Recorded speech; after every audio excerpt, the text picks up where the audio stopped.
Well, joining us now is Ivan Zinger, Correctional Investigator of Canada. Mr. Zinger, thank you for being here. Thank you, Michael, for inviting me. Well, it's such an important report and tabled to Parliament. And really what we're talking about here is it's almost an update of the 2013 Spirit Matters report. And in those 10 years, Indigenous representation of those in corrections, it hasn't decreased at all. Talk to us about the numbers and what you're finding. Well, the overrepresentation is getting worse and worse, actually, for the last 30 years, actually.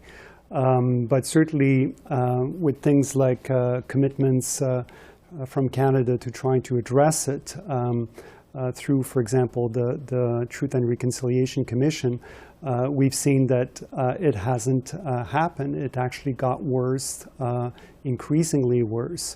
So when we look at the data that we looked in 2013, the incarceration, the overrepresentation was 23% for the federal, federal incarcerated population, and we went from 23 to 32 now. And for women, the situation is even worse, because we went from actually 32% to 50%. So that means that half of the women incarcerated population at the federal level is Indigenous. Well, so as you say, numbers are getting worse. And you do, when you talk about your report, you point to a number of different challenges. So I'm going to break them up a little bit. And I want to begin with the Pathways program, because you write about shortcomings in that program. Because here we have something that was created. It's meant to improve the numbers, help rehabilitate more successfully and better Indigenous populations in prison right now. And they're doing this by pursuing a traditional health path. But what's happened with Pathways? Because that isn't bearing out the fruit that you were hoping for.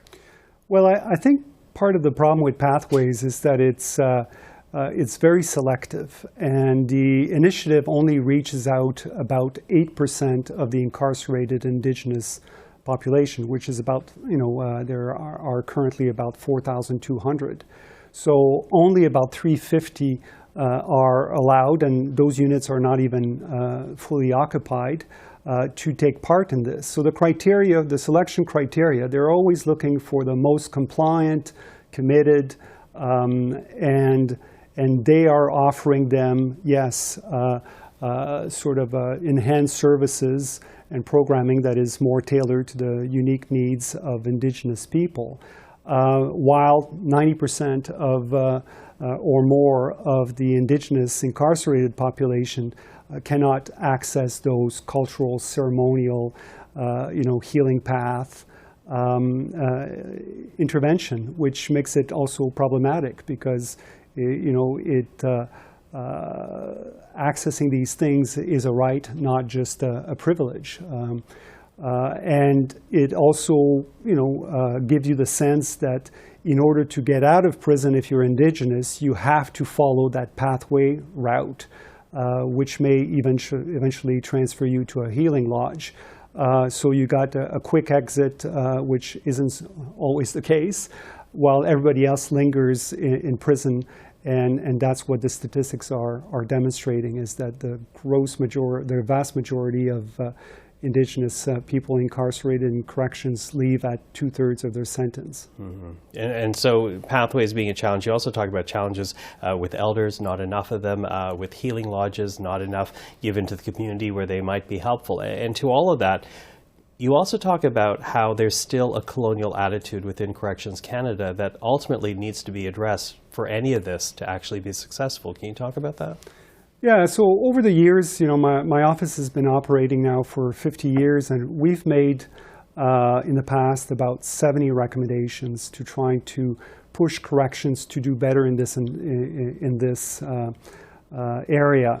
And now with the new report table, we've got another dozen recommendations, and corrections has simply not been able to respond positively, and I think there's an awful of self-interest and inertia within that department, and the performance in terms of what corrections can actually influence when it comes to Indigenous people is terrible. and it has remained terrible for the last 10 years, but it even goes further back.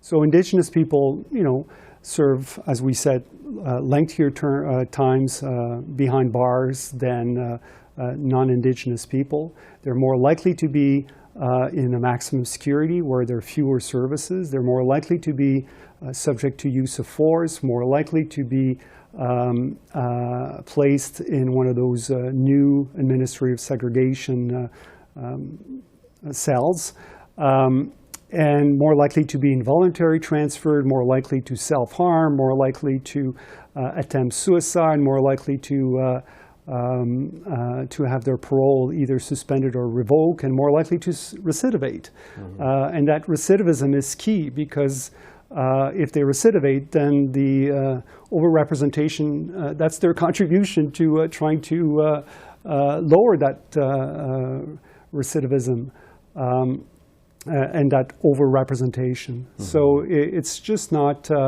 working, and the approach is unfortunately not the right one. Well, something to consider as this country continues to talk about reconciliation, and of course many people watching the correction services and justice in this country. Tabled to Parliament, we'll see where it goes. Ivan Zinger, thank you for the time. Thank you very much.